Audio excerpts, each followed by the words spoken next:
Welcome Taurus to your in-depth monthly forecast for October 2024 for the Ascendant, the Sun or the Moon. Please do take advantage of your year 2025 personal horoscope forecast based on your unique birth data. If you order it now, you can get the rest of year 2024 free, plus your life roadmap report and 30% off. On the screen now, I'm showing the event chart right at the start of the month. As ever, we need to be mindful of the luminaries. The Sun for you is in house 6, innately practical, and the Moon in house 5, which can be very affectionate, warm and fun.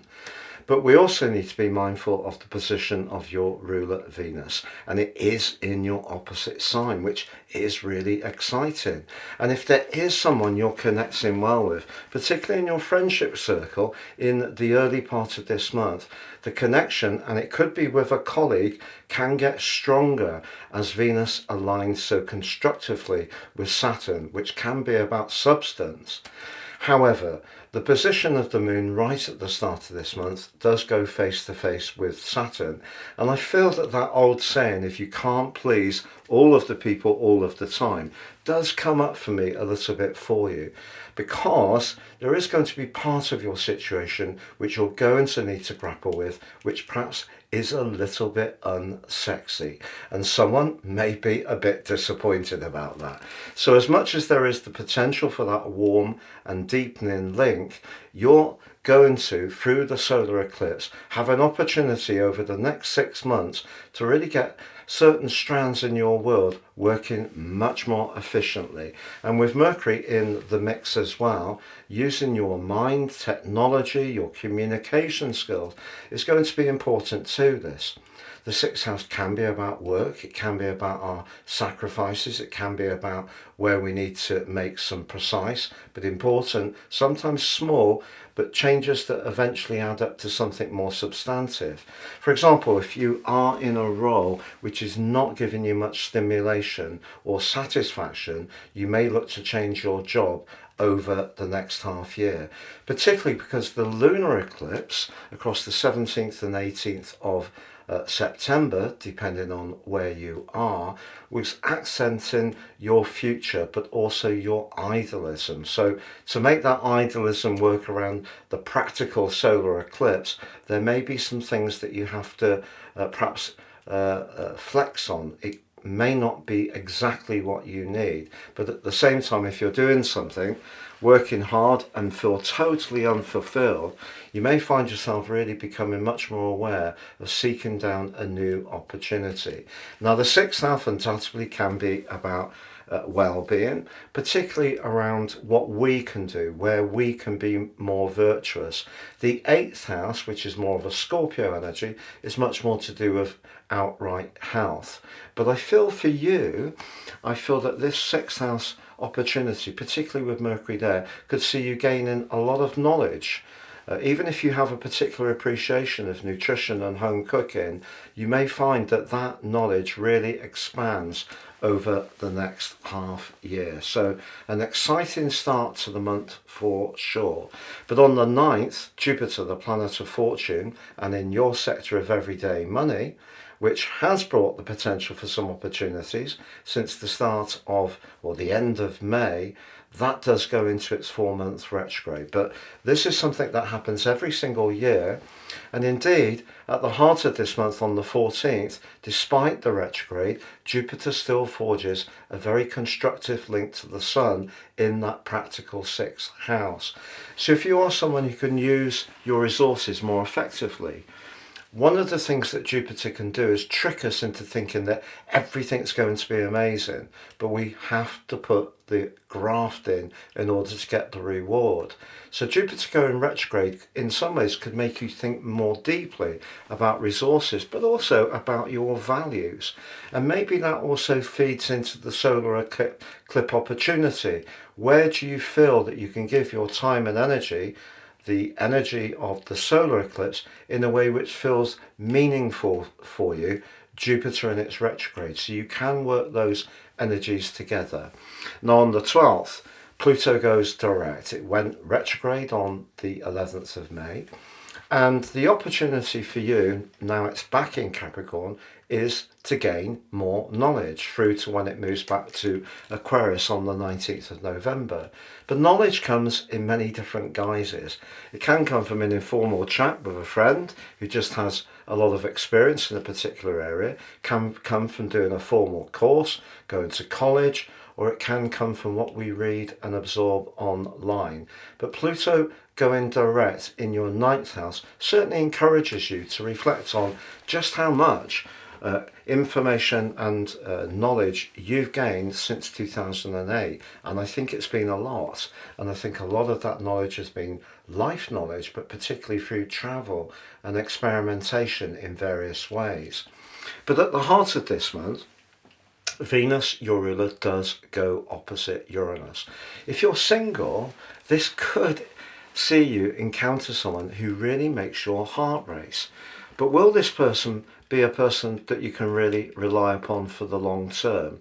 I think you're going to start to find that out, the answer to that question, from the 13th and the 22nd, when Mercury and the Sun move into your opposite sign. It's certainly possible, but the way you connect to this person could occur in a very fast and unexpected way, which in itself can be very stimulating. But you know, the converse can be true. If you're in a relationship which is not really giving you all that you need, and perhaps you're staying in it because of the inherent stability that it provides, but it's not really making you feel alive, the opposition between Venus and Uranus is asking you to rethink, do you really need to stay in this relationship? The thing is, once Mercury and the Sun move on the 13th and 22nd respectively, they both square up to Pluto. So it's possible, if we imagine Pluto so late in Capricorn, the square actually occurs as if Pluto was in Aquarius, which for you is your connection to the world. So it's possible that maybe your connection to the world is informing, for example, perhaps work or where you live. The 10th house can be about property. Maybe that's feeding into the decisions that you've been making around relationships, or one in particular.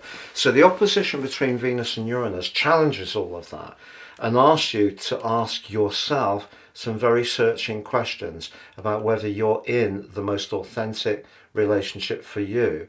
It's not that you're being dishonest or the other person is, but we're all evolving. And you just need to ask yourself that honest question, because at the heart of this month on the 17th, there is a very potentially turbulent full moon.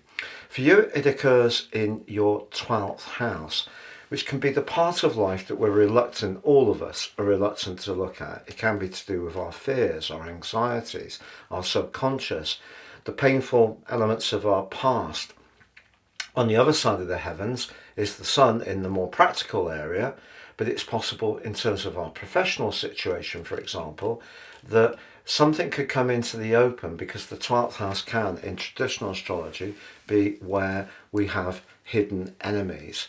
But also it can be where we kind of know that people aren't necessarily our greatest fans, but because Mars is intersecting this particular event in a very exact way, Mars for you is in your 3rd house, which can make you much blunter, much more to the point, and certainly is likely through to the 4th of November and from the 6th of January to the 18th of April next year. See you be much more outspoken in terms of representing how you feel, but also how you think about things. So therefore your ideas, but also your belief systems. So if you do suddenly find that something's out of kilter, or people are bringing issues up that are from the past, the chances are you're going to fire back in quite an assertive way. The interesting thing on the 17th too, however, is that your ruler dives deep, goes into your 8th house. This has a twin potential, perhaps even a triple potential. The first is that it can deepen a relationship which is going well. The second is that it can make us be much more mindful of the lack of intimacy in a relationship which isn't going well. The third thing is it's good for business, but we can also benefit from the generosity or the good fortune of someone we're closely aligned to. But you have a particular earthy sensual appreciation, And I think if you are connected to someone and it's going well, the chances are the intimacy between you can really step up at this part in the month, particularly with the Sun and Mercury moving with the Sun on the 22nd into your sector of relating. But if there are any power issues around any relationship, be it with colleagues, a boss, line manager, someone who works for you, family member or a partner, they could explode into the open in the second half of this month.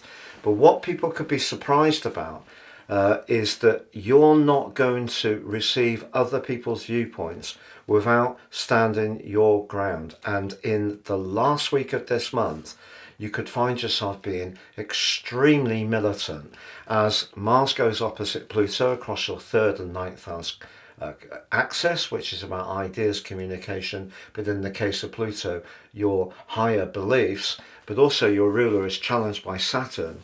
And if there is someone who you feel has been jealous and controlling and limiting from your need to manifest what you need as an individual, you're just not going to have it, Taurus, which is brilliant. So you're going to find yourself being much more outspoken as this month draws to a close in standing up what you need from all sorts of interactions.